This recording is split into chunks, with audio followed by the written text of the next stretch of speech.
বাংলাদেশের ফুটবল আর সিন্ডিকেট যেন একই সুতোয় গাঁথা। যুগের পর যুগ পার হলেও বাংলাদেশ ফুটবলে দুর্নীতি যেন পিছুই ছাড়ছে না। বাছাই পর্বের আগে ইতালির বংশোদ্ভূত ফুটবলার ফাহমিদুলকে নিয়ে স্বপ্নে বিভোর হয়েছিলেন বাংলাদেশের ফুটবল ভক্ত সমর্থকরা। তবে সেই স্বপ্ন চুরমার করে দিয়েছেন বাংলাদেশের ফুটবল ফেডারেশনের দায়িত্বে থাকা কিছু মুখোশধারী অসাধু কর্মকর্তারা। দলে জায়গা পেয়েও ইতালিতে ফিরে যেতে হয়েছে ফাহমিদুলকে। আর তাই তো রাগে অভিমানে বাংলাদেশে আর না আসার সিদ্ধান্ত নিয়েছেন ফাহমিদুল ইসলাম। চলুন বিস্তারিত ভিডিওতে আলোচনা করা যাক। দেশের মাটিতে পা না রেখে ইতালিতে চলে গেলেন ফাহমিদুল ইসলাম। ঠিক কি কারণে তিনি দেশে আসেননি তা খোলাসা না হলেও এতটা নিশ্চিত যে ভারতের বিপক্ষে পাওয়া যাবে না তাকে। ফাহমিদুল ইসলাম সর্বশেষ ট্রেনিং সেশনেও দলের সাথে ছিলেন এবং বিষয়টা নিশ্চিত ছিল যে তিনি দেশে আসবেন, কিন্তু কোনো এক অজানা কারণে তা আর হলো না। কি মনে হয় ফাহমিদুলের বিষয়টা কি ইনজুরি সংক্রান্ত, নাকি এখানেও রয়েছে সিন্ডিকেটের প্রভাব? সৌদি আরবের তায়েফে অনুশীলন ক্যাম্প শেষ করে বাংলাদেশ দল দেশে ফিরলেও ফাহমিদুল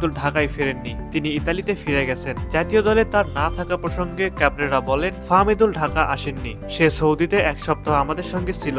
সে মেধাবী খেলোয়াড়, তবে আরো কিছু সময় প্রয়োজন। জাতীয় দলে ডাক পাওয়ার পর অনুশীলনে ভালো পারফরমেন্সের জন্য প্রশংসিত হয়েছিলেন ফাহমিদুল, তবে মাত্র এক সপ্তাহের অনুশীলনের পর তাকে জাতীয় দলে অন্তর্ভুক্ত করা হয়নি। এ প্রসঙ্গে ক্যাবরেরা আরো বলেন, সৌদির অনুশীলনটা দলের সবার সঙ্গে তার গুরুত্বপূর্ণ ছিল, সে ভালো করেছে, তবে এই মুহূর্তে অন্য খেলোয়াড়রা তার চেয়ে বেশি প্রস্তুত, তার আরো সময় প্রয়োজন। ফাহমিদুলকে না পাওয়ার পেছনে যেই কারণই থাকুক না কেন দেশের ফুটবলের অনেক বড় ক্ষতি হয়ে যাবে এটা প্রায় নিশ্চিত। ফাহমিদুল তো আর যেন তেন কোনো ফুটবলার নন, ইতালির লিগে খেলা ফুটবলার তিনি। ফাহমিদ লেফট উইং এ খেলেন, দলের প্রয়োজনে তিনি খেলতে পারেন অ্যাটাকিং মিডফিল্ড কিংবা ফরওয়ার্ড পজিশনেও। বাংলাদেশের অ্যাটাকিং লাইনে ভরসার প্রতীক হতে পারতেন ফাহমিদুল ইসলাম। সুতরাং এমন একটা ফুটবলারকে হারানো নিঃসন্দেহে দেশের ফুটবলের জন্য ক্ষতি হবে। হামজা চৌধুরীর পাশাপাশি আরেক প্রবাসী ফুটবলার ফাহমিদুল ইসলামকে নিয়ে সাম্প্রতিক সময়ে দেশের ফুটবল অঙ্গনে বেশ আলোচনা হচ্ছিল। ইতালির চতুর্থ স্তরের দল ওলবিয়া ক্যালসিওতে খেলা এই তরুণ মিডফিল্ডার জাতীয় দলের কোচ হ্যাভিয়ার ক্যাবরেরার পছন্দের তালিকাতেও ছিলেন। ভারতের বিপক্ষে এশিয়ান কাপের বাছাই পর্বের প্রাথমিক স্কোয়াডেও ডাক পেয়েছিলেন তিনি,